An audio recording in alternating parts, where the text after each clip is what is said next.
All right, everyone, welcome back to the world of cinematics. Unfortunately, according to our intro there, we will not be, having spoilers for Multiverse of Madness unless one of us randomly decides to start talking about it. But hey, you never know. We are talking about something that is multiverse adjacent today. Sure. I don't know if y'all have seen the Marvel Disney Plus show What If. I know we all have. We have mixed feelings about it. Some episodes we really liked, some less so, but overall, we're behind the idea. Take something we're really familiar with so many different stories, and add a twist on it. Show how that changes the genre, how that changes the characters, the stories. That sounds like a lot of fun. So we decided we were going to take that principle and apply it to Star Wars. It being Star Wars month, we're going to finish out this month. But hey, before we do, we got something off the bat we want to talk about. What'd you guys think of Kenobi? I liked it. That's heard it. I liked it. Yeah, Aaron. That's basically what Aaron said on Facebook as well. Is like I liked it. For me, the first two episodes they start off a little slower, which is totally fine. Mm-hmm. I really liked the idea. I heard rumors that there was going to be a young Leia in the show and that he'd be going after her. Mm-hmm. I didn't really like those rumors very much because I thought I don't know that I want to see that, but the young actress they chose, much better than I had suspected. Much better than most child actors. Yep, and she has enough sass that it's like, oh, okay, yeah, I'll buy this. Mm-hmm. And Ewan McGregor is still great as Obi-Wan. And so far, I think it's a good build-up before the main conflict with Darth Vader. That is obviously pushing towards. The only thing that I think Brendan and I agree on that's kind of goofy is when, spoiler, there's these pirates that come to abduct Leia, and there's this little chase scene. Oh my gosh! And there's this branch that's about this high and this Leia slides under it, and this green lady's running, and she's like, "Oh darn! There's a branch in my eye." Then the dude runs into the branch. Yeah, he runs into it. They're just later on. Robert and I spoke about that scene. We definitely agree. I will say the sliding on the branches and stuff. I don't like it, but I can at least buy it. For me, what was laughably bad when there was just straightaway on a trail, and she's just like a 10-year-old. Running as quickly as she can, which is very slow, as these grown men are just guys. Slowly walking behind her, not able to catch up because they're slowly walking. Is she 10? She's 10. Yes. Oh man, she looks. Don't like you remember? She's 6. Kenobi has that great line. He's like, "How old are you? 10. You don't talk like you're 10. Thank you." Yeah, that's right. Yeah, but I don't know, for some reason it's she doesn't look like she's 10. She looks like she's maybe 6. Yeah, and the reason that works is Carrie Fisher is 5 foot nothing. So right. As a 10-year-old, she would be.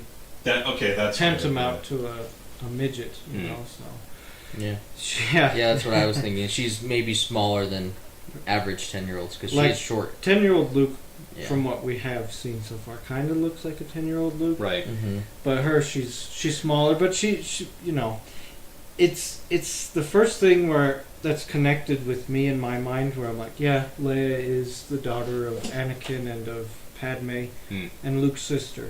Yeah. Because Revenge of the Sith is sort of like, oh, well, she is. And then Return of the Jedi is like, oh, yeah, she is. We forgot about that. Somehow I've always known. Yeah. But this, it addresses the idea that she knows that the very tall Hispanic man is not her father. Right. Is not her biological father, which the films don't address. I'm sure there's a book out there that addresses it. There's wonderful a comic. Books. I know there's a comic that addresses that. Mm-hmm. But they never address it in the movies. Well, no, in Return of the Jedi, he's like, Luke's like, do you remember your mother? Your real mother, yeah. That's true. I mean, it's still bullcrap that Leia remembers. Right, that she remembers her mother specifically. What if they're going to try to fill that plot hole? Yeah, Jedi, sorry, I really want to, make you red. Yeah, I don't know if it was I don't remember if it was Legends or canon, but there was an explanation given that where she sees a statue or whatever, like a statue of stained glass, and then she's told little bits about her mother. She the galaxy was just told oh, she was adopted. She was her parents died in the Clone Wars, and so this is us adopting. It's kind of like when Angelina Jolie and Brad Pitt decide they're going to adopt like a billion black babies. Yeah. It's like, look at us being generous, except it's space royalty. Look at us being generous. Right, and it's actually for a purpose in Yeah. Star Wars other than to look good. Right. There's something else about it. I like how she's precocious, but still very much a child. Like when she says, "I don't believe you're a Jedi. You know, Jedi can make people float. You know, I wanna hey, float. make me float. I want to float." It's very much like, "Hey, I'm skeptical. This is something that will, ease my worries." But also like, I'm a kid. I want to float. Right. Yeah. I did like that. I did like just her, it was just fun for me, and it wasn't obnoxious. And I hope that people leave. If you don't like the portrayal, leave the actress alone. It goes without saying. Yes. Right. Leave her alone. It's a lesson that, We're sadly, talking over about the many Leia? decades, Star Wars fans have failed to learn again and again. Are we Right. talking about Leia still? Or are we talking about Riva? Well, yes. Yeah, I'll let's say talk that about too. Reva. Or Reva. You want to lead us out on that one, Brendan? Sure. So I want to just first out and say I really enjoyed the portrayal of Obi-Wan and Leia, kind of like Stefan was talking about, and I enjoyed where he is, and it makes sense that he would kind of be Luke Skywalkering. And I like they're diving into his PTSD. yeah, that was cool. I'm glad they're acknowledging Jar Jar Binks, who was in some of those. yes, he was. He was. That's the first time we've seen Disney JarJar. So even though it's Unless you count books, but yeah. sure, but in live action. Yeah. So I thought that was cool. But anyways, overall I enjoyed everything to do with Obi-Wan and his relationship with the girl and the Organas and everything. I liked his and the Jawas. I liked his relationship with Owen and Bale. How that was good too. He's trying to reach out to Luke, and we've seen a little bit of this into the trailer and released clips. But Owen's just like, "No, stay away from my family. You're a bad influence. I don't want you near my son." But then you also see Owen. That dude, he may not be the baddest man on the planet, but he's certainly the bravest person in Star Wars, at least as far as I'm concerned. Owen is, yeah. Yeah, because he's just like, I'm going up against people who could kill me at any time. I'm not going to back down. I don't care. It's not just, I'm going to say whatever I want to Obi-Wan. An Inquisitor is going to threaten to kill me and my family right in front of my face. I don't care. I'm not flinching. My family's no concern of yours. I love that line. He's a grumpy old bugger, and you can see him turning into that. He's a hardened farmer. He's a man who doesn't care about all these fancy people. It's wonderful. But then you look at Bale. I love how Bale, when Leia's kidnapped, goes to Obi-Wan and says like, "Hey, come save her. Yeah. Your job isn't just to protect one; it's to protect both of the children of Anakin and Padme." Yeah. You see people online saying, "I don't think Obi-Wan had a good enough reason to leave Luke unprotected," and blah blah. I'm like, I think Leia's a pretty good reason to leave. Yeah. But like they also point out that Owen's family just got threatened to be killed, and so he is endangered. Right. Well, but they also just left. Yeah, they also. Leia was in danger. Yeah, they killed the Jedi they were after. Owen and his family are no longer in danger. Maybe, and technically they weren't. Strictly speaking, they weren't in any danger at all, and this is where we get to the Reva character, third sister, I think she's called. Is her issue is she's treating them like the rebellion's already begun, and it's like we're just fresh off of the Republic. This is the beginning of the Empire, and they're like, "What are you doing, you crazy zealot or we can't psychopath? We can't kidnap Galactic Senators' daughters. Yeah, we can't go around chopping off hands and killing people." They're like, "We'll incentivize these people. There's a reward for this. You don't have to go around killing people." And the reason she's doing that is because she's so driven, because she wants. Yeah. I don't think it's an issue of her being like, "Oh, look at how brutal and savage I'm being." It's her not being smart about it. Yeah, she and that's her problem. I think is with this hunt is she's. And they keep pointing out, they're like, "You're being crazy," and she's like, "I don't care. I don't care." And it's like, that's to me that's an interesting dynamic. Yeah, because they're pulling on the reins, and she's acting as if the rebellion's already begun and everything else, just because Darth Vader has radicalized her. And we don't know exactly why she's like that yet. No, but the Inquisitors don't like her. I don't think we're supposed to like her yet. Maybe that's the point. Ahsoka, I hated Ahsoka at first. I don't know if I've made that public knowledge or not. But completely hate her. Now I kind of like her character a lot. But I doubt I'll like this lady because she is a bad guy, and I doubt she'll ever get that quite redemption in 6 episodes in a show that's not about her, please. Right. Yeah. All these people saying that the show is going to be about her, the show is about her so far, that's absolute bullcrap. It's just that she's meant to have more backstory than like the Fifth Brother or the Grand Inquisitor. Yeah, yeah. I like the idea of her character. I like the performance she's giving, but if we were not to see any more of her and it's just Vader for the rest of the show, I would be disappointed because I don't feel like there has been enough justification for her to be like this. But we're only a third of the way through the story, so I'm fine. I'm just like, okay, I trust that we will get more to explain why she's like this. Yeah. If we don't, I'll be disappointed, but for now, I'm good. I like it. Yeah, I'll just say that I was mad when I watched it because I just got out of Top Gun Maverick, and that movie was just superb, in my opinion. And so I went and watched Kenobi right afterwards, and I was just like, we're wasting time with these like teenager. They're acting like teenager inquisitors. Well, she is. And they're all bickering about who gets Kenobi, who killed him. Which is very much like the Inquisitors and Rebels, if we're being honest. But there's some laughably bad things in this show. And I would say the Leia chase scene, both of them, mostly the first one, was the really second one bad. I could buy a little more because there was a crowd of people. Right, there's a crowd. But the other thing is, the Grand Inquisitor's voice, I freaking hate it so much. I think it sounds, I don't know if anyone's seen Studio C, but it sounds like Jason impersonating Obi-Wan, ironically.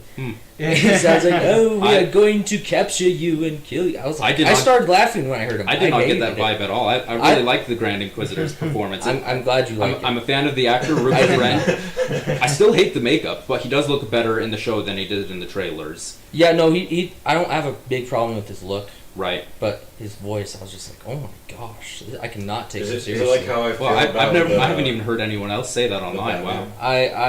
Maybe. Yeah, I couldn't take it seriously. Maybe that's just me, but I'm okay with that. Well, I thought it sounded really embarrassing. To be fair, Jason Isaac is the one who, who does have one of the coolest voices ever. Yeah, so he doesn't sound like a wimp. It's very hard to just match that, So, yeah.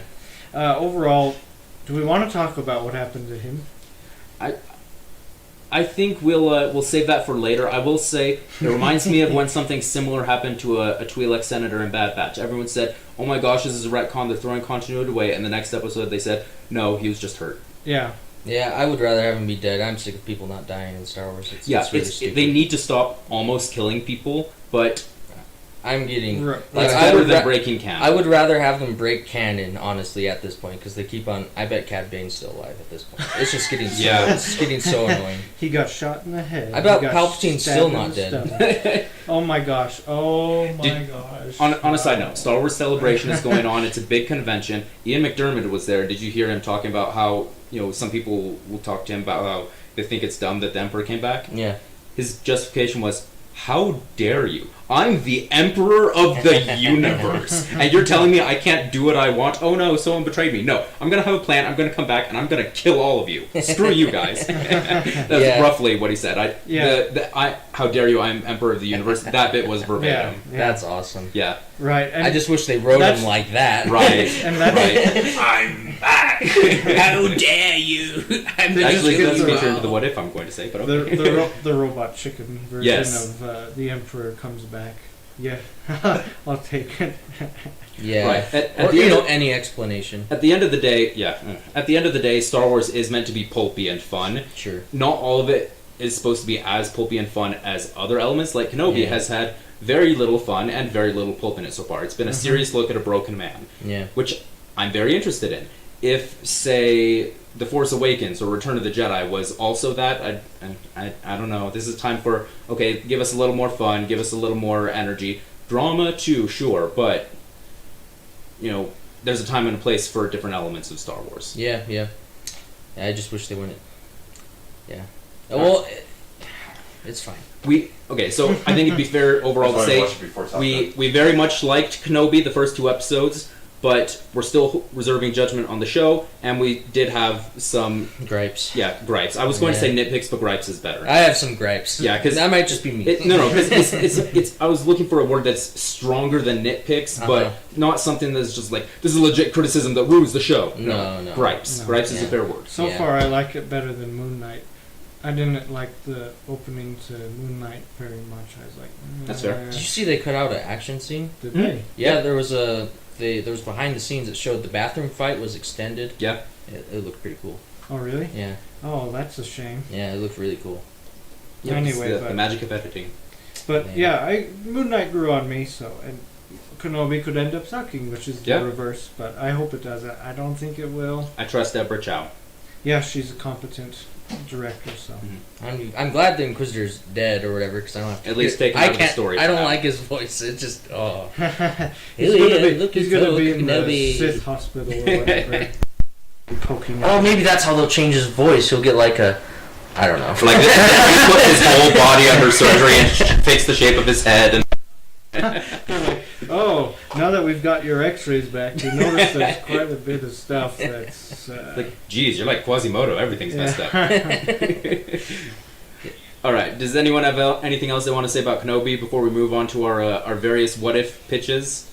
I was glad they held back on lightsaber fights for now. Yes, just focus on the broken man and all that. Yeah. And I was like, I wish Beryl Organa came and talked to Luke in The Last Jedi a little bit. Just, hey, we both screwed up. We made mistakes. Things are bad. Right. Get off your butt and do something. Beryl Organa. Yeah. Maybe Leia should have saved him. I think if anyone he knew, Luke knew, did come out, and there would be a similar response to what happened. It'd have to be the right person, because Chewie going, that's not going to have the same impact as say. R2 almost got him off the island. Leia could have gotten him off the island. Some Force ghosts could have, but he was cut off from the Force. Right. Yeah. So, yeah. So stupid. It's a very interesting compare and contrast with The Last Jedi and the sequels in general. And it's kind of what I would prefer, because it's like, okay, you're not ready to use the lightsaber. You're not the man who you were before. You're broken because of this traumatic experience, but you're still gonna go and help people. And it won't take 2 hours of film time. And he also had Luke to protect, Right. So. They had a he did pretty he legitimate had a reason. purpose. Luke felt So he I don't know what he thought he was going gonna do if he couldn't use the Force and somebody attacked. Luke was Obi-Wan was using his I'm here to protect Luke. He was using that as an excuse to do nothing. This was him saying like, no, this is me hiding. No, please don't make me go out there. Right, because he's afraid. Yeah. We've seen him jump down, face Grievous, face Maul, but for the first time ever, he doesn't have the Order or the Republic or an army backing him up, so he's on his own. This is not him being proactive in guarding Luke. This is him being inactive, using that as an excuse to do nothing. Well, and he felt like when he saw the hologram of Anakin killing the younglings, I think that's when he felt like he failed, and the only way to fix that is to take out Anakin, and he thought he had done that. Right. So everything after that, he's like, but I don't think it was a way to atone for that, just so much as, well, it's my responsibility. I have to put him down now, but I can never atone for that. Exactly. Yeah. So even like one last ride. Even if he does it, it's a painful thing that he's got to do, and he has to live with it, and that's not. There's no glory in that sort of thing. So, I really like that. Just all of this psychological stuff that's going on. Maybe it goes to show that maybe if they do a Luke prequel thing showing the downfall of Ben Solo. Maybe we'll like the Luke thing in Last Jedi more. Maybe. I do have to say, one thought that I had, a scene that I very much liked, but almost felt like it could have been so much better had they continued on and done something more with it. When we see Obi-Wan on this planet looking for Leia, and there's the old homeless clone trooper asking for money. Hey, some spare change for a warm meal for a vet. Very cool. What could you imagine if when all of a sudden the news goes out, hey, Obi-Wan is out here, we're trying to hunt the Jedi, if all of a sudden good soldiers follow orders, and he throws on his helmet and starts trying to old man kill old Ben. How hard that would be for him to fight back this guy he just tried to help out. That'd be rough. Yeah. No, it was good that they as it was, I liked it, but there's two ways that it could have gone. It could have gone like that, which probably would have been the more correct way. The other thing, I was like, I wonder if he would recruit a clone. No, he wouldn't. No, that look on his face was like, oh man, it sucks that everything has happened here, but also like, oh my gosh, I'm traumatized. I can't bear to see these people's faces anymore. Right. He's like, I stabbed like 20 of you guys. You guys tried to kill me and so many other Jedi. I wonder if he knows about you guys tried to kill me, I tried to kill you. Good times. Good times. I wonder if Kenobi knows about the inhibitor chips, Maybe. I don't think he would. I don't think he ever did. It's possible, but unlikely. It's possible. I think it was made public at some point because Kanan knew. Maybe. Yeah. And the rebels. Right. But I don't know. So I thought he didn't know until Rex told him. Well, he when he was explaining to Ezra about what clones are, I'm pretty sure he brings up that. Okay. He said, well, the You clones know said better. that. You've watched Rebels more recently than I have. Yeah, and he says, well, the clones said they had chips, but they still betrayed me, you know. Right. Like, he was still bitter, but he knew what was going on. Mm-hmm. Yeah. But, Okay. anyways, I don't know. All right. Are we ready to give our various what ifs for Star Wars? Heck yeah. Okay. I don't know if we want to go in like a chronological order or if anyone is dying to go first or anything like that. Anybody have prequels? Yeah, I kind of do. Okay. We'll go chronological then and have Brendan Yeah. start us off with a what if from the prequel era. Hey, Robert, you ready? What? Ready for Robert my... has wandered off First and screen. foremost, what do you think? That's Can we put that awesome. right there? It's Star Wars time. Okay, I'll let you grab it. That's awesome. Mind your head. That is pretty good. Jed bought this for me, and I plan on buying more because he's got me hooked. Darn it, These are Jed. pretty good posters. Yeah. That's freaking awesome. Yeah, it's cool how you can swap them out like. Hey, I'm partially on camera. It's been a while. Yeah. Heck yeah. Nice. There we go. Yeah, we should get posters as well. Yeah. Grace? Need them. Okay. Oh, sheesh. Alright. Okay, so my what if, super serious one. So we're gonna have to, it's kind of dark like Kenobi. Sure. You take this beloved character and you Mhm. put them in a darker situation. So, and you just see how they would react. Yeah. So, we take the Sith Lord, Sidious, and we replace him with Jar Jar. I should have seen this coming, but I I didn't. missed that. I was listening to the other one. Instead of Emperor Palpatine being the one behind the prequels, the villain behind it all, the mastermind. Oh, he's a Jar Jar. Lord of Jar the Jar Binks. He's a Lord of the Sith. Okay, so we would just have to see how this would play out. Yeah, in all seriousness, this has potential. So Jar Jar, Strange and unnatural things. Qui-Gon just happens to find him on, Naboo, and they happen to get together, and Jar Jar happens to, have an in with the Gungans, and, just what is Jar Jar really doing behind the scenes? And Jar Jar's the one who does the Darth Plagueis the Wise speech to Anakin. Just imagine how that would sound. There is a moment in Attack of the Clones where he looks into the camera and smiles, which implies he has a knowledge of higher planes of reality. I love the ones with fangs, like the super evil ones. Robert's looking. He's looking at some images. Yeah, he's going to show us some potential artwork of what Dark Jar Jar would look like. I do find it You guys want interesting. this one? Yes, I love that one's one. awesome. I find it interesting that Jar Jar is meant in the prequels to be the I forget the technical term, but it's like the useful idiot essentially, Right, the guy who is so unwitting, so naive that we can manipulate him to do whatever we want, and he's going to think it's great. Mm-hmm. Not only is he going to think it's great, he's going to think it's all his idea. So it was just like, Masamita, if only Senator Amidala were here. But if that whole thing was a ploy so that no one would suspect him, that'd be a great ruse. It would be, he's I don't know if I'd buy it, but it would be very, unseen. Unforeseen. How would Padme feel? Let's think about the character development. How would Padme feel that somebody from her planet, somebody she trusted, was really her enemy the whole time? The Right. evil she was trying to destroy. Mm. How would she feel? And he's responsible for Qui-Gon's death because he never liked him, like snatching his tongue. Like it's like the elephant never forgets or whatever. Yeah. Just monkey never forgets. Jar Jar never forgets he has his tongue. And it's like. Ooh, I like the tongue thing. So, if you've seen One Piece, you know the guy who has 3 swords. He has one in his mouth, 2 in his hands. Zoro? Yeah. I mean, So I don't know the name. Jar Jar would have two lightsabers in his hands And then and one lightsaber on his tongue wrapped around it. Gungan style. Misa Gungan style.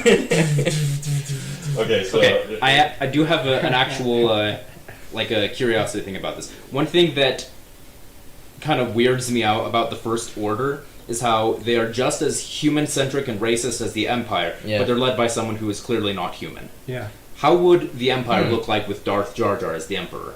Well, it'd be more inclusive, definitely. Okay. He might keep the clones around, but he might start cloning Gungans as well, because we could see in the Clone Wars Gungans superior race. Gungans were able to take on General Grievous. We still have big boom bus. Would Palpatine very much continue to in propaganda show like the old version of himself? He's kind of stuff, but anytime you met him during the Empire, he was just like he didn't bother hiding what he looked like or his true nature as a Sith. He's just like, oh, you're the worst. I'm going to be cruel and awful and evil. Is Jar Jar going to continue to act like a fool? Or is he going to be like, oh, and when people see me, I'll be like, oh, I'm the nice old man? Or is he going to just be, oh, no, I'm evil? Oh, during the Empire? Yeah, during the Empire. Oh, Well, he's thinking of their, that, here's a picture. He could be like the Hitler thing, you know, for the kids. He's just like Jojo Rabbit. He's a hero. Yeah. He's the funny He's guy. the goofy guy. Yeah. But like behind the scenes, he's like this Jar Jar. I don't know if you have it on. Oh, now it's on. Yeah. That Jar Jar. He's like malicious. He's like killing everyone. Shirtless too, apparently. You know, and that works because Sith. He wears his shirt even less often than Kylo Ren. Yeah. He would become deformed as a Sith because we see this reoccurring pattern with the Sith. They become deformed when they reveal themselves or whatever. Right. So I think he could have a look similar to that. Sure. Oh, that's funny, because I was thinking to myself, is this what happens when you met Mace Windu? Ah. Like, Jar Jar's a Sith Lord? What you said is true. You have gained my concern. I was just imagining the scene where they go in to arrest him and they walk in and he's like, oh, Misa running us in and all this stuff. And they're like, under the name of the Galactic Senate, you are under arrest. And he's like, are you guys cops? His eyebrows come out, Nora. Are you guys cops? Oh my gosh. Chip and Dale reference. Oh, that's wonderful. And Okay, him coming back in the sequels would be even better. Because you would see that Snoke was actually a clone of Jar Jar without the ears, right? Yeah. Without the ears? Like, this is They're quite so similar. elongate. Hear me out. The trailer for Rise of Skywalker, you know, where it's showing, you know, Rey jumping over the TIE fighter, various imagery, and then no one's ever really gone. Cut to black. You just, instead of hearing the Emperor's laugh, Misa back. Misa back. Misa back. During like the trailer, you just hear in the distance, Annie, I'm all shiny and glowy. Sparkly glory, Annie. wow, this what if turned into Robot Chicken real quick. All right, that is a great way to kick us off. Yep. Does anyone else have anything else from, or any other what ifs from the prequels? No? Okay. I know Robert is going off of something from the originals. Are you as well, Stefan? No. Okay, we'll have Robert go next then. All right, so for me, I still need to rewatch the movie, but that's okay. You know the event. You know what I you're know the changing. event that I want to change.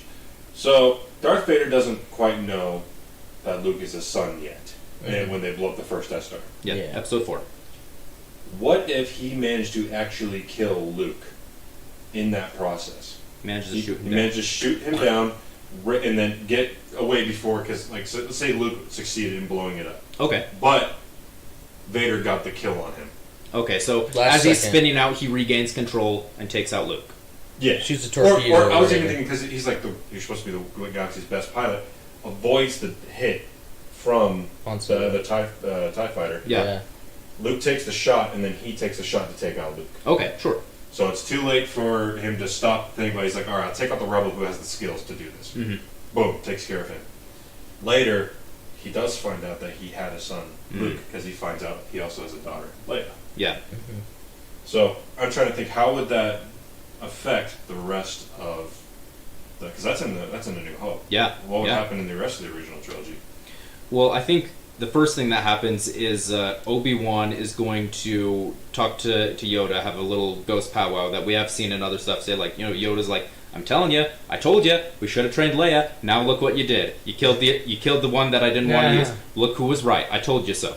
So I think the training of Leia under Yoda would begin pretty quickly. It wouldn't be like 3 years later Obi-Wan shows up, hey, by the way, you should seek out Yoda. It'd be like Yoda says, hey, go grab her, bring her here. Wait, how is he training Leia in this scenario? Because the planet blows up if Luke doesn't make the shot. He's saying that he blows up Luke after he manages to get the proton torpedoes out. So proton torpedo gets shot out, and then Vader takes a shot, hits him, like clips the wing or something, and then realizes, oh, he got the shot off. Well, I better get out. Yeah. Mm-hmm. Okay, I see. Gotcha. That makes more sense. That's why we pay attention. Stefan's off in the Dark Troll land. Yeah, I was like, me so back, and that was really funny. So just looking at Empire Strikes Back, I think Leia, if she's being trained by Yoda, assuming the rest of the plot would go on normally, which it probably wouldn't, but assuming it would, I think she would stay with Yoda and train rather than go save her friends. She is going to be the person who's like, that sucks, this is more important. Yeah. Because she's very much a diplomat, like, okay, what takes priority? Yeah. Oh, the galaxy. Prioritizing. Yeah. Mm-hmm. So, like, she didn't cry after her planet blew up. With right, her and a guy got shot in front of her in Kenobi, and she's just sort of like, I mean, like 10 times guys get shot. Han Solo died, she ignored Chewie. How great. Yeah, she's like, you poor girl, Chewie. But I mean, hey, even looking at it, because she can feel death and stuff with the Force in Episode 7, the whole, capital blows up with, 5 planets. Nothing. Yeah. It's only Han that's like, I'm going to stagger a little bit. Okay, we need to keep going. She's like, catch my breath. Right. All right, mild heartburn, everybody. Mild heartburn, just mild I do heartburn. apologize. My emotions come from my father. And then, after the and accident. then when Luke dies, After his mom was killed. after Luke dies, she's like, he's in a better place. Do we think that she would have been able to turn Vader the way Luke did? I don't think I so. don't think she would. It's the compassion, the idea that Luke ran off to go save his friends, and he runs off to go save his father rather than fight him. She would be the one who would kill Vader. We do see rare moments of compassion and nurturing from Leia, but it's something that she's always suppressing. Right. So all of a sudden the story becomes, can she bring that out, her natural instincts out, rather than suppressing everything all the time? Yeah, would she handle the reveal that Vader is her father, given to her from Yoda and Obi-Wan? And would she be the one who's like, yeah, he's terrible, he's gotta die? Yeah. Well, He's she'd awful. cry because she cried in the original movies. Yeah, that's always a joke. She'd cry because it'd be a diplomatic blow to her. Right. This is gonna suck. Oh, I'll never run to be for fair, president. she was growing up on Alderaan. Yeah, but when Obi-Wan's like, you have to ram a lightsaber down your father's throat, it's the only civilized thing to do, she'd probably be like, yeah, you're right. She's like, you know what? To my homie Obi-Wan, yeah. Yeah. You remember those guys that chased me that clearly could have caught me but didn't at the same time? Yeah, you know what? You're right. You're right. Right. You're I right. also I have You're special right. skills. Assuming that, Return of the Jedi goes the same, which it wouldn't, but assuming it does, except she kills Vader and, somehow she survives the Emperor, I don't think she starts a new Jedi Order. Mm-mm. Yeah, I kind of agree with that. She's like, she would probably say after the end of that, that was awful, that was terrible. I think this should all die. I think you guys are the problem, and I'm not gonna, push this forward anymore. Yeah. Especially if she studied the whole Jedi Order stuff, she'd be looking around the history, Yeah. there's always this battle between these two. Mhm. Right. What if we just didn't? Yeah. Whereas when Luke, at least from what I understand, canonically speaking, when he looked back at the Jedi Order, yeah, he saw the issues, but he also saw, the star that shines above the rest, which is Qui-Gon. And Right. He's like, oh yeah, this is kind of the way it should be. Yeah. He's like, I look at this guy sort of as a great-grandfather in the line of Jedi Sure. that I have. And, he would say, yeah, this guy's kind of got it right. Ahsoka probably gave him some ideas in the canon as well. So. And I'm going to go ahead and jump in on this as well, because if you really think about it, Luke went through the hero's journey. Yeah. Through this. Leia probably wouldn't be going through the hero's journey just because of her personality. Yeah. But I do feel like there would be some situations she would fall into that would kind of change, maybe show more compassion. Oh yeah, her arc is going to be different, than it was in these movies. So she might have the feelings of trying to convince her father, but she still has the determination, I will do what I must. Not to quote Obi-Wan, but I will. Well, to quote Qui-Gon. Yeah, technically speaking. Okay, we've spoken about Leia a lot. Let's look at Vader. When he realizes that he killed his son, that he had a son and that he killed him, the dark side, it feeds off negative emotions, not just other people's, but also your own. Yeah. You get stronger with your own hate, your own anger, all that. And the reason why Vader is so strong is because no one hates more than Vader, and he hates himself. Mm-hmm. All of a sudden, his self-hatred is going to get like 10 times stronger because he just killed the last link he had to Padme, at least as far as he's aware. But also, his anger and hate towards the Emperor is going to go up like 100-fold. It's true. hard. I think that Vader's going to find a way to kill the Emperor and become the new Emperor. Right, Emperor Vader. Yeah. And then Leia has to put him down, which is how she stays out of the hands of the Emperor in this scenario. Yeah. So, no, that's actually pretty good. We've come a long way from, oh, I just blew up my son, to, Well, oh. And the last thing I wanted to say is they proposed an idea for Return of the Jedi. There's like two alternative endings for Luke. Either I am Vader or I'm going to kind of retire and ride into the sunset like a Western. Leia would have the latter of the two. I think she would just say, oh. Yeah. She's not getting together with Han in this situation. Yeah, she's just going to ride off into the sunset, bury the lightsaber in some desert. Would she even meet Han? No, she probably, 'cause in the first one she would say... She still met Han, but Han is like... Han might have died if Vader managed to recover enough to kill Luke. He probably killed Han. Or he probably would kill Han because he's like, oh, he's also a threat. Okay, I'll take him out as well. Or Han would just be like, oh, I'm getting out. I'm out of here. I can see him doing that. Yeah. It's funny Good how, luck, kid! Oh, wait. Sorry, kid! funny how a Punch hand, it, Chewie. hand kind of looks like a Millennium Falcon. There's the cockpit right there. Right. Was that what it was based off of? It's just Actually a hamburger. It was based off of a hamburger? Yeah. That makes me so happy. like a patty, huh? Please tell me that's a like burger we took somewhere. two that bites Millennium into it, Falcon- and it was just like that. They're like, hey, there used to be an escape pod here. To quote UHF, I think this means something. I think this means something. So with Leia, would we still want the Star Wars or Darth Vader redemption? Because if so, sounds like somebody needs to be the voice of. Well, he's your father. Maybe you should try to bring him I back. think it would be right before. There's like some interaction during the fight. Right. Maybe he sees Padme in her. Mm-hmm. And he's like, because I mean, we kind of see it in, it could either be Lady Celeste. We talked about this in the Kenobi show. Obi-Wan could either see Lady Celeste or. Maybe. Sorry, not Lady Celeste, my bad. Satine. Satine. Celeste. Oh, that's from something. Yeah.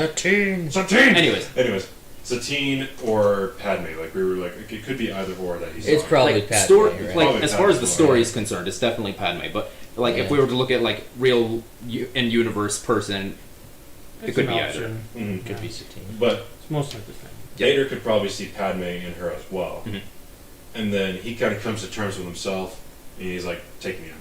Well, yeah, I think her arc would kind of mirror Luke's, at least in Return of the Jedi, where his is like, I stay strong to what I'm saying? No, I will not kill you, even though sometimes due to my anger I really want to.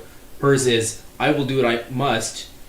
Can I find a way to not do what I must? The thing that I'm imagining the scenario is because he's the Emperor now, and Yeah. because he's filled with self-loathing and all that. What if he ends up hurting her just enough where he's like, "Oh crap!" And then there's this great concept art for Duel of the Fates where it shows what's his name, the idiot. redhead. Hux falling impaling onto himself. falling onto a lightsaber, and I was like, that would be some pretty striking imagery similar to the end of Return of the Jedi with Vader. Yeah. Where you have Vader, he's like, oh, I've hurt her. He looks at his hand and his lightsaber, and then he just falls onto it because he makes the decision for her because Mhm. he's like, she's suffering like I'm suffering Yeah. because she's a pawn of the Jedi, and I've been a pawn of the Sith and the Jedi, I like that. and then She's he ends giving into her himself, anger. and he's Yeah. symbolically still the chosen one, if that's still a thing. Sure. Because he's like, he ends the Sith and the Jedi by simultaneously, because he falls on his saber, and she's Mhm. like, oh, it's over now. We don't have to worry about Jedi and Sith anymore, because they're no longer at war, because they're There's going to no- die off with me as Mhm. I ride into the sunset. Yeah. Darth Vader's story could still be really compelling, Mm. is what we're getting at. Yeah. Which is what really matters, Yeah. right? Right? I mean, if Looks it's at not... camera, right? As long everything else can be bad, so long as Vader is compelling. That's how I feel about the Kenobi show. I'm like, Yeah. well, that can be stupid, but as long as Kenobi's cool, whatever. And if, especially if they actually utilize Hayden Christensen. Just saying. Yeah, there better be some face reveal or something. You know. He's looking pretty good in that back tank. Yeah, I saw his eyes. Wow, I wouldn't know that was him if they didn't tell me. I don't know. I could tell it was him under the makeup, but it's a lot of makeup. Oh, Yeah, I wouldn't know They've caked unless it on they- quite a That was bit. makeup. I thought they actually burned him. They burned him and then he's sitting And they there threw him in real backdrop. like he's pickling inside the back of the tank. Do we have any other thoughts about this this potential what if from Robert? I had not thought of the potential implications when I first heard it, and I would like to see this. Yeah, with some brainstorming, it sounds very compelling. Yeah. So do it, Disney, and pay us to write it. We'll do it for quite a bit of money, Yes. not free. Yeah, pay us to write it, Stefan. You got this. Yeah, I'll do it. I'll write it, and then I'll have Aaron proofread it, and we'll read it together. All right. I'm willing to help produce. Yeah. All right, Stefan, I don't know if yours or mine is next chronologically. Mine is in the sequels in episode 9. Okay, so mine is specifically kind of in the Mando timeline. Okay, great, perfect, go for it. So my what if is, what if the sequels took place in the Mando timeline, and Mando is the lead, and the villains are Boba Fett and Darth Maul coming at different sides, kind of like a Game of Thrones dynamic. Okay, so we're also saying Darth Maul wasn't killed by Obi-Wan. Yep, Darth Okay. Maul is alive. Boba Fett is alive. They're both. Great. Here's the pitch. So, we start off with, you still have the Mando cult that Yeah. Mando's a part of. The Children of the Watch, yeah. The Children of the Watch, except for they're led by Boba Fett, who's based in Jabba's palace, similar to Book of Boba Fett. Okay. And he sends Mando to go kill Luke Skywalker. Mm. And as they interact, Luke and Mando, and maybe even Ahsoka, because it's that timeline, Mm-hmm. they discover there's more to Mando in that, and he's the main character, Mm-hmm. aside from Leia, who will also be a main character as well, Mm. and Luke, and all that. But so, and then the antagonists, you have Maul on reclaiming the throne on Mandalore, and then you have Boba Fett with this renegade group of Mandalorian extremists Mm-hmm. on a throne, and so they have competing interests. You have Boba, who wants to reestablish the old ways. This is kind of the Legends thing with Boba. I'm pretty sure he became ruler of Mandalore there. Yeah. But here he won't be, but he wants to be, because he's, he's turning over a new leaf. Are the Mandalorians still scattered and he wants to unite them? Yes. Okay. Maul is based in Mandalore, and he has Mandalorians, but it's not that many. It's like his generals and stuff. Mm-hmm. But it's sort of the George Lucas pitch, I'm pretty sure, where Imperial remnants and the scum of the universe are all rallied towards him. Mhm. So he has the larger force there. And so the way Leia comes in this, and I believe it was the George Lucas pitch, is that she, Luke, and Anakin, as it turns out, are all a part of this prophecy. They're all the chosen one, so to speak. the chosen one. Right. So, Family. and so I just thought that would be such an interesting dynamic in this Game of Thrones, where you could have, all these. You could have the Red Wedding for Boba Fett or something like that, where all his people get killed off, and Maul sends his regards, and you could also have and you could also have The Twi'lek that looks like Maul. Darth Talon. his Talon. apprentice. So, and because it's fairly in the middle between the sequels and the original. Yeah.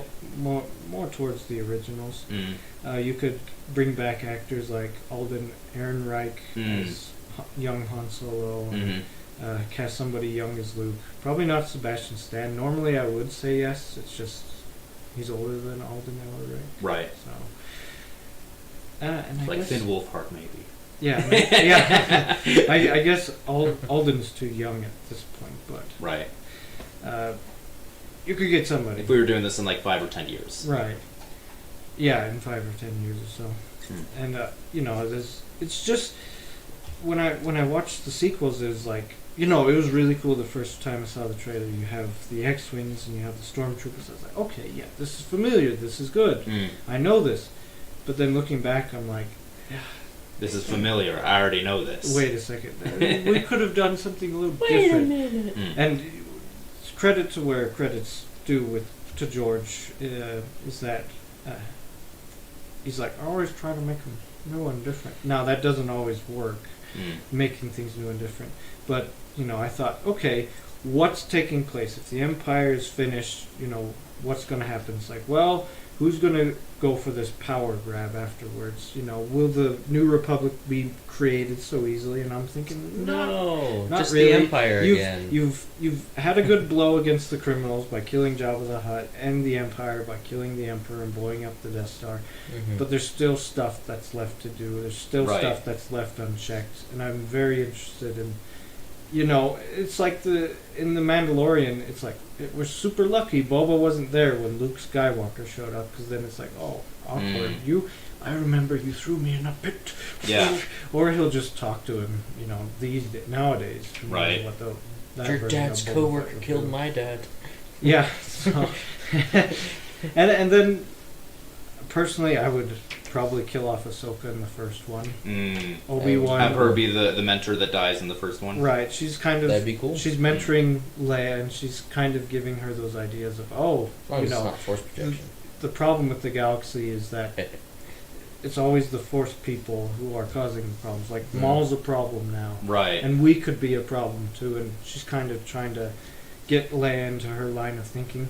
But at the end of the day, when she dies, she's like, still go for the good. Whatever that means. Yeah. Don't just go for the power, just go for the good. It's not about having a seat on some council or leading the galaxy, even though you're fully capable of doing that. But you've seen what seats and leading does to people and all that. So yeah. And I'm not sure how I would go about an entire trilogy, but that would be the crux of the first one, is sort of setting up these worlds and these conflicts and the dynamics, and having Mando and just the idea that they don't take off their masks, and Boba doesn't take off his mask because he's hideously deformed, but he sort of uses it as an excuse so that nobody else does as well. Right. Maybe kind of like show glimpses of him without his mask, like Vader in Empire Strikes Back, where you can see, oh my gosh, he's horribly deformed. Okay, thank goodness he's putting it on. We didn't see whatever his face looks like. Because it's something that is familiar, but just different enough. Yeah. But it's also something that was talked around for a while. This episode 6, I think Boba Fett should be the main antagonist, and they never got the chance to do it because they're like, there's no way we're doing like episode 12 or whatever. Sure. So it's like, okay, yeah, let's make Boba Fett, but then he's not just the villain; he's more like Jaime Lannister, and where he starts off. It's like, oh yeah, this guy he's a rogue, he's a bad guy. But then over time he gets screwed over by Darth Maul or by somebody else, and he becomes wounded, his ego becomes wounded, and he becomes humble enough so that it's like, I've got to see things a little bit differently. I'm not necessarily 100% good guy, but I'm a much better man than you all thought I was. Yes. And so that would be the arc of Boba Fett. Yeah. With Darth Maul, it would be fleshing out what's happened to him, and the idea that he's pretty much been the only guy who's ever been excommunicated from the Sith. Yeah. Because at least that we've seen in the movies. Yeah. Well, and Ventress too. Yeah. Was she in the movies? But was Maul in the movie when he got excommunicated? I mean, he was kind of kicked down a pit and died. Well, yeah, he died. He wasn't excommunicated. Right. He was forcefully thrown out by a Jedi. He's forcefully. But Ventress was never a Sith in the first place either. Yeah. So. Yeah, sure. But anyways, so, yeah, just him dealing with the repercussions that his name has been expunged and all that. And he's not technically a Sith or whatever. Right. But him also competing with Boba, who's super cunning and dangerous. Yeah. Yeah, well, if Sidious isn't there, I feel like he can claim that title again. Call himself Lord Maul or whatever. But anyways. Well, yeah. Yeah. If Sidious isn't there. But it's the fact that... Or is this an in-between quel? Yeah, well... Are the sequels still canon? I mean, this is my pitch for the sequels, but it takes place not in 30 years, which I believe the sequels do. Yeah, 30 years. So it's more like 10, 15 years maybe. Anyways. So we haven't, maybe 5 to 10. We haven't gotten to the children, because I didn't want to really explore the children. That's one of the things I'm deviating from in Lucas's pitch is I didn't really want to explore the children so much. I just wanted to pick up, like, this is the aftermath sort of Yeah, thing. there's a good story there. And this is pre-Disney, so Maul is still alive. Boba has the potential to come back. He always did, Right. because of the fans. So this is what if Stefan This is purely- This is back in 2012. This is me in the writer's room. Yeah, because I was like, they set up the Mandalorians in the Clone Wars, and they never paid off until like 2020 with some of the arcs and things. And I was like, whatever happened to those guys? I was like, surely they're going to use them in the sequels because they're intimidating, they're competent. But one of them was gonna have a darksaber, the Knights of Ren. Oh, really? Yeah, in Duel of the Fates, not the leader, but Kylo Ren's second in command. Okay. That would have been interesting. But they didn't, so we can't give maybe any he was credit. Mandalorian, or maybe they wiped out the Mandalorians and he took it. Yeah. Right, and I always thought, it'd be cool if it turned out Phasma was a Mandalorian. Because, she's British, she's got blonde hair. I was like, she could be from Mandalore. Yeah. That would be cool. And she's big, Not that has and anything intimidating. to do with Not that there's anything wrong with that. In fact, some guys like it. And her armor is bulletproof, so I was like... Could be Beskar. Some girls like it, too. So, and then, and that was a different pitch that I had. I'll go over just super brief. Is if after Kylo kills Snoke, if she decides, I don't want to follow you, if she ended up living, Right. and she goes and she recruits Mandalorians, and She would be a sweet Mandalorian. It'd be similar to Bo-Katan. Yeah. How it's like, I'll never bow to you, and he's like, well, then I'm gonna kill you. And so she She goes and starts makes her own rebellion. group. Right. And she has her own motive, and it's like, can the good guys trust her? Because, she's Phasma, for crying out loud. Right. And the answer would be no, but she could be a means to an end. She could be useful. Yes, she could be useful to their plight. Wow, But I just really like the idea of having Mandalorian antagonists, because so far, the only ones we've seen is Boba and Jango in the films. And whether They've or been not henchmen and lackeys. yeah, lackeys, they're not main antagonists. Though they are, well, I'll say Jango was fairly competent, so Boba was really cool to look at. Well, he was also competent in Empire, how he figures out, okay, Han Solo is going to go this way. Oh, okay, he's heading towards Bespin. I'll get there first. Yeah, I'll how he let hides the Empire know. in the junk. Yeah. 'Cause he predicts what he's going to do. He's smart. We don't really see him in a fight, but we do see him competent at tracking. And when him I say competent, I mean hand to hand against. Jedi yeah, and all that was disappointing. Because it was cool in the Clone Wars when they debut.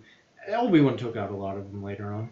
But in the start, they sort of subdue him and then they knock him out. And I was like, okay, that's how they should be. These guys are highly competent warriors. Mandalorian weapons and armor and training is all designed to be the most efficient against Force users as you can without having the Force. That's why Cad Bane copies it. He's basically just copying that. So. But no armor, because he's a real man.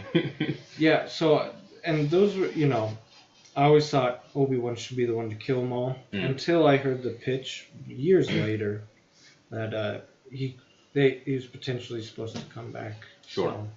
So I was like, okay, I kind of want to explore that just a little bit, see what that would be like, see the kind of conflict, explore Leia a little bit more instead of just, oh, she can do this. And it's like, well, can we talk about that? Okay, no, not really.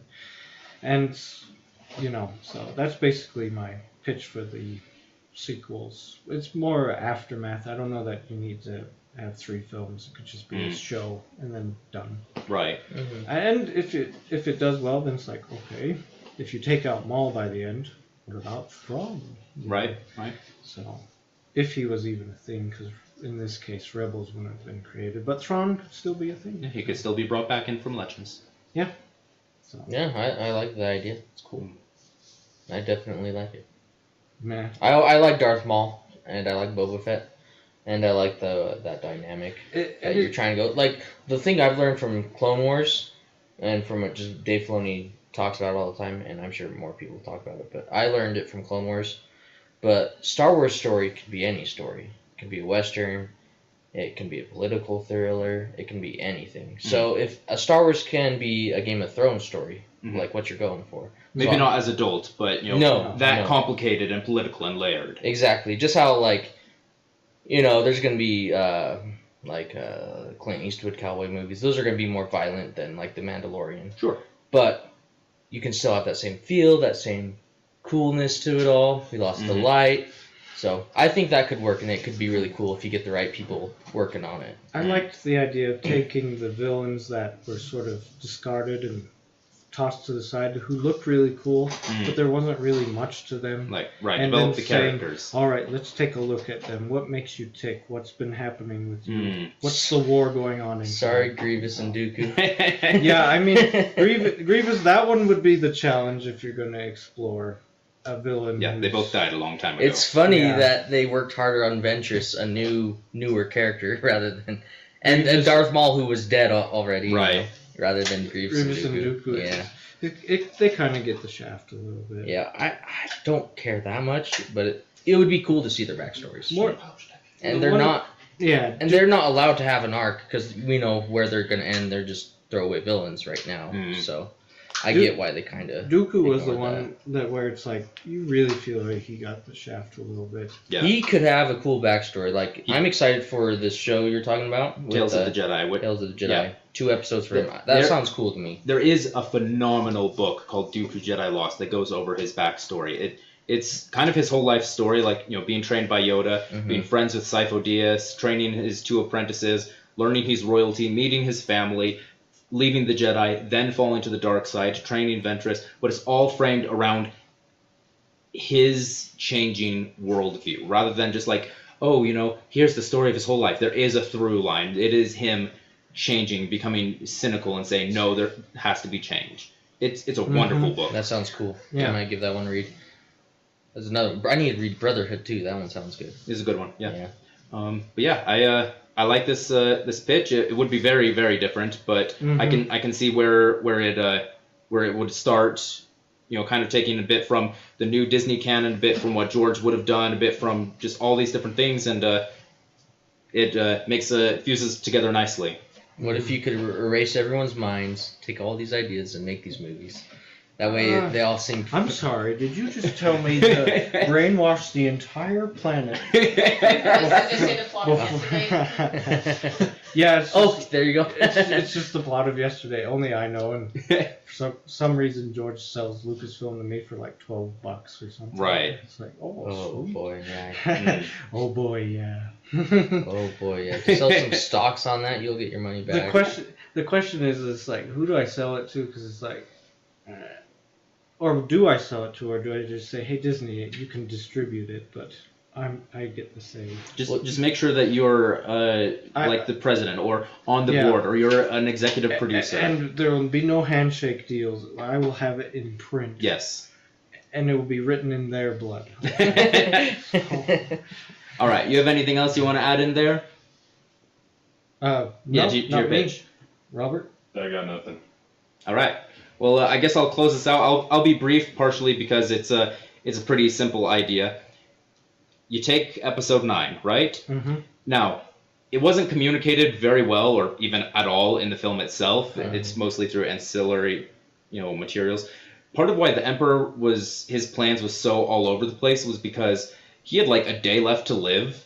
And he was just like, quick, throw this together. Okay, you need send a message out even though we're not ready yet. That's why they weren't ready. That's why he kept like changing his plan on the fly, because he's like, shoot, okay, let's do this. So if he was really that desperate, what happens if he sends the message out, maybe not the same title crawl, rewrite the title crawl, but it's the same idea. Kylo Ren gets the Wayfinder, he goes there, Emperor's dead. Huh. Now, this guy who's an unstable man, who has had a tenuous grasp on the galaxy. I mean, the First Order only had like 60 capital ships. What happens when you give them 1,000 more? What happens when you give them tens of thousands, hundreds, all these troopers out of nowhere? Yeah. And all of a sudden, oh shoot, Emperor's dead, but look what I have. Look at all my new toys. Mm-hmm. He doesn't have, just story-wise, there's no big bad over him that gives him like, oh, I need to struggle against you. Oh no, I'm conflicted. Oh, I'm going to turn back to the light. There's no redemption for him now. We've just given nukes to the person who has least control in the world. I'd make a political joke, but I won't right now. And all of a sudden, the whole universe is screwed, right? Right. Because not only has he found all this technology, he's found this great well of the dark side out in the unknown regions. Right. Does Leia tell Rey, hey, I know my son is gone. Go kill that son of a gun. And you're a Palpatine. And you're a Palpatine. Yeah, I guess she still would be. But hey, even though she would be, she would never learn. He would never learn. And so no one that would wouldn't be in the movie. Know. The secret would die with him. Yeah. I think the thing that would interest me most is if he is going to be redeemed, I think the closest way would be, kind of his equivalent in Legends, Darth Kaidos. He was Jason Solo, the son of Han and Leia who turned to the dark side there. He also, after turning to the dark side, redeems himself at the end.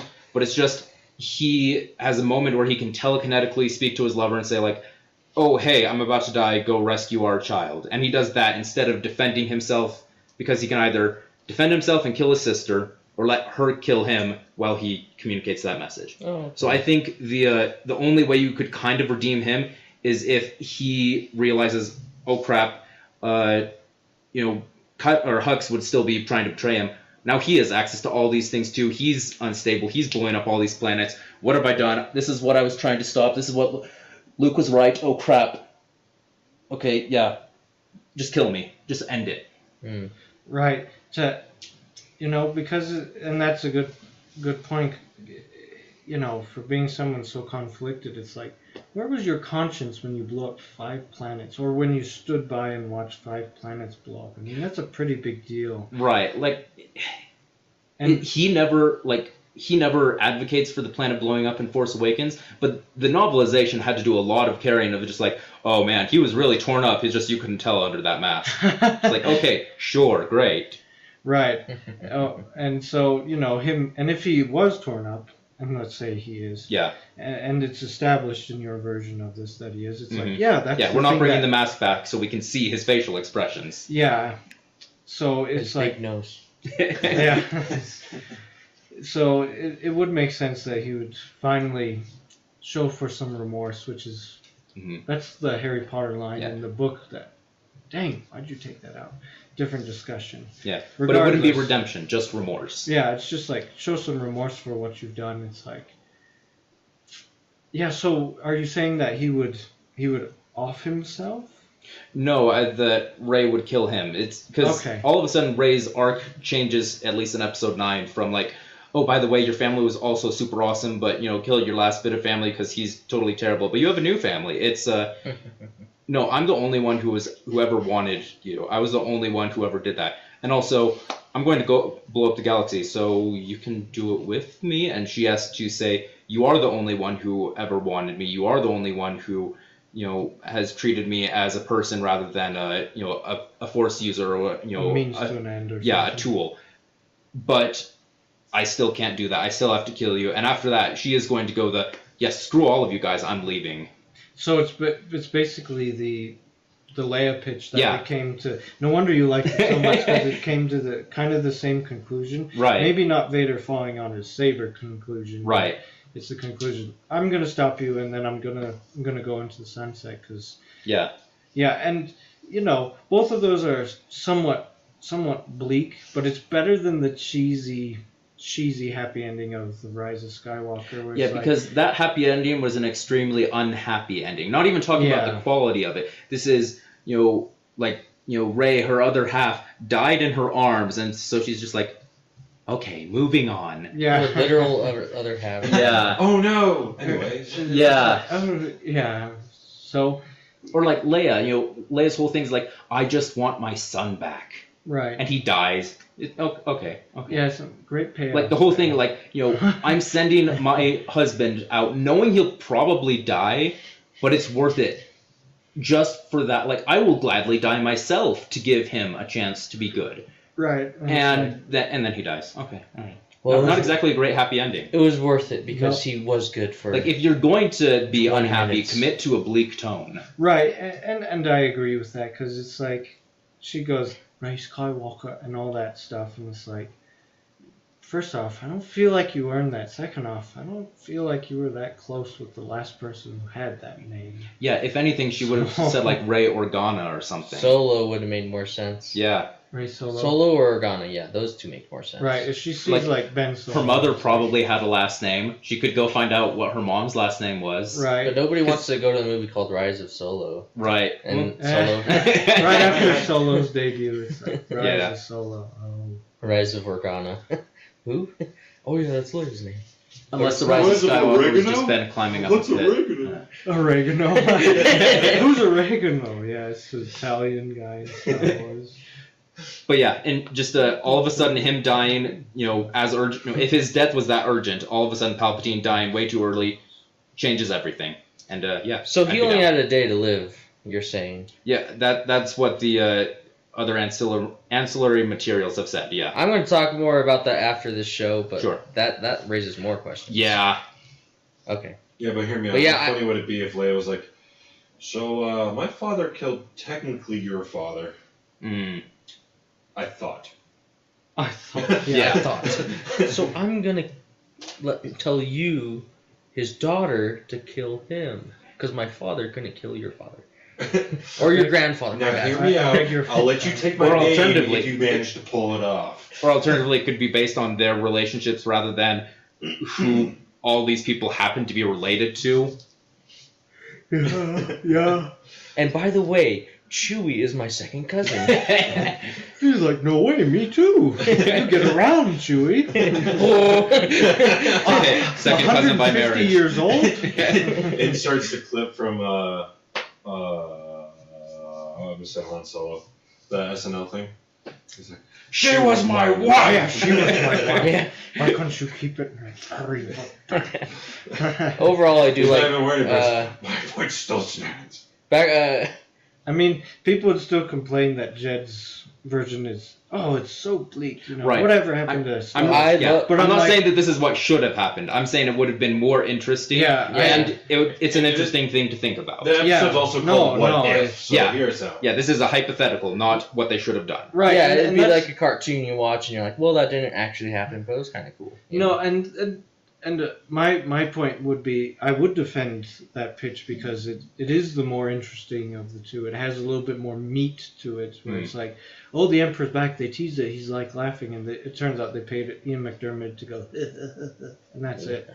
And then they just have his like corpse lying there. Mm. It's like failed experiments, and Yeah. Snoke was the closest they got. That'd be a great marketing move. Build the whole thing up with the Emperor, and then you just see his corpse.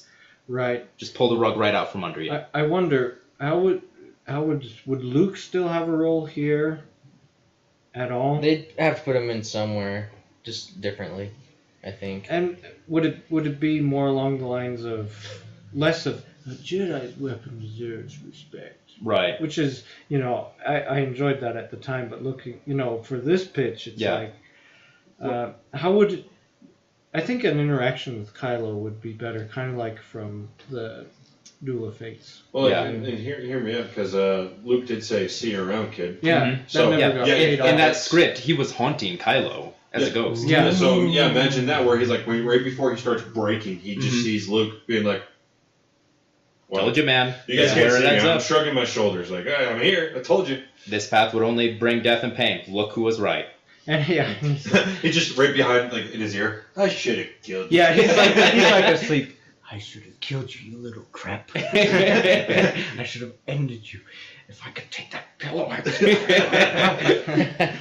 Yeah, I think this would be a good idea. I like overall having Kylo be the main bad guy, because that's what they set up in The Last Jedi, and there was clearly no plan to bring Palpatine back in that. Well, I like So- that conflict more, too. Yeah, and the conflict between Rey and Kylo, instead of throwing in another guy that Rey's got to deal with, and he's your granddad too, that killed your parents indirectly. Yeah, your parents were good people, by the way. And the thing is that Yeah, and they changed that too. that puts you off from that. It's like, well, we've already killed the Emperor before, so we know we can do it again. And we've killed Snoke in the last film, so I know they're insanely powerful and all that, but it's like the Emperor, our older sister Laurel, she's like, when she watched Last Jedi, she's like, Snoke was insanely powerful. You know, he might be more powerful than the Emperor until, you know, they chopped him up. So the Emperor as a threat, it was like, I don't know. They chopped up Snoke pretty good. Made Snoke. Yeah. I created Snoke.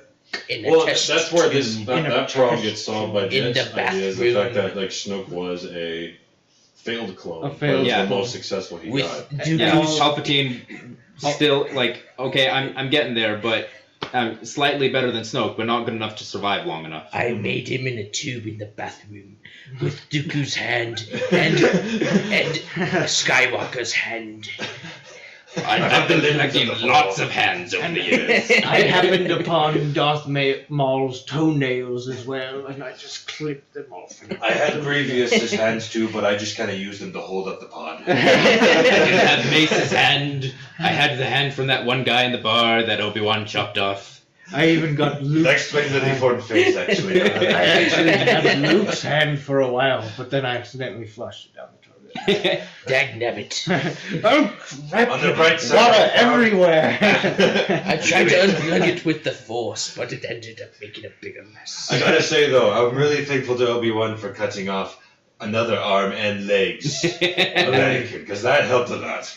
Under Snoke's robes, is it just like a bunch of hands and legs stacked on top of each other? Oh, it's like That's why you never see him get up from the chair, because it's just unstable. The moment he does, it just You collapses. just see all these hands fall out of his robes. it's that freaky scene from Men in Black 2 where the guy takes off his robe and it's all these little ones. It's just little Palpatines flying around.